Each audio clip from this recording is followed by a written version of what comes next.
একটি গ্রামে দুজন স্বামী স্ত্রী বসবাস করত।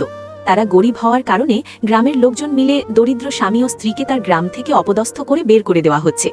এতে তারা প্রচণ্ড কষ্ট পায় এবং কাঁদতে কাঁদতে প্রতিজ্ঞা করে যে তারা এমন কিছু তৈরি করবে যা দেখে সবাই অবাক হয়ে যাবে।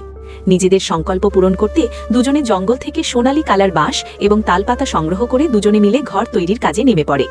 প্রচণ্ড পরিশ্রম করে তারা প্রথমে সোনালী কালার বাঁশ দিয়ে একটি মজবুত দোতলা ঘরের কাঠামো তৈরি করে। এরপর তারা দুজনে সৃজনশীলতার পরিচয় দিয়ে দুজনে অতি নিপুণভাবে তালপাতা বুনে একটি বিশাল আকৃতির বিশাল সাপ প্রতিকৃতি তৈরি করে এবং সেটি ঘরের চালের উপর বসিয়ে দেয়, যা ঘরটিকে একটি অনন্য ও ভীতি জাগানিয়ার রূপ দেয়। শুধু তাই নয়, ঘরের ভেতরে সোনালী কালার বাঁশ ও তালপাতা দিয়ে তারা আরামদায়ক সোফা ও সুন্দর আসবাবপত্রও তৈরি করে। ভিডিওর শেষে দেখা যায় বৃষ্টির ও বাতাসের দিনে তাদের তৈরি সেই নান্দনিক ঘরে বসে দুজনে শান্তিতে কফি পান করছে এবং দর্শকদের কাছে তাদের এই কঠোর পরিশ্রম ও সৃজনশীল কাজের জন্য সমর্থন ও ভালোবাসা প্রার্থনা করছে।